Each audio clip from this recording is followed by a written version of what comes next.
Let's get ready with me for a traditional event. I'm using a couple of different primers, using the Touche Éclat Blur Primer for a blurring effect, the Milk Makeup Hydro Grip Primer for a gripping effect, and Strobe Cream for a glow. Using the NARS Light Reflecting Foundation in the shade Syracuse, dotting it all over my face, Double Wear Concealer by Estee Lauder in shade 4C. Letting it marinate before I start blending the foundation. Milk Makeup Hydro Grip Setting Spray. Wetting the brush and then stippling the product all over the face. It gives a nice glow, hydrating the brush as I go. I'm also blending in the concealer next after letting it marinate on the skin for a bit. This increases the coverage of the concealer.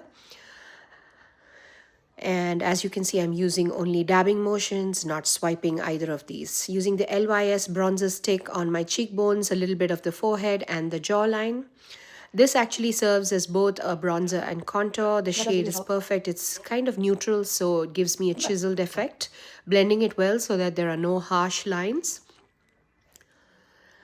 I'm using this MAC Strobe Blush in Unsweetened. This is one of my favorite blushes to use. It gives such a beautiful glow.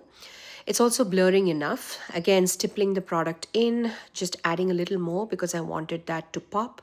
I'm wearing a red sari, so this color was perfect. Now the coffee to wake me up. Setting my under eyes, the top of the forehead, my T-zone, and a little bit of the jawline with the L'Oreal Blurfection powder in deep pink. This is such a beautiful shade. Using a lighter concealer on my eyelids to cancel out the hyperpigmentation and to also prime for the eye shadows that I'm adding. Going in with the Master Mattes palette by Makeup by Mario, using a couple of brown shades for the transition and crease.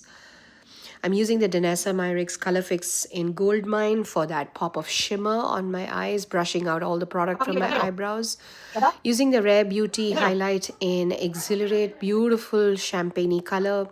The L'Oreal Extensionist Mascara. This is just giving me like fake lashes effect. Got it a little on my eyes. I'm going to rub that out after it dries out. Used the One Size eyeliner for a winged liner, setting the face with a little bit of the Charlotte Tilbury finishing powder. Using the Velvet Teddy tint by Maybelline. One Size powder melt to melt the powders. Charlotte Tilbury for a finishing spray. And the L'Oreal Infallible Setting Mist. That's like glue. And this is the final finished look. I hope you enjoyed.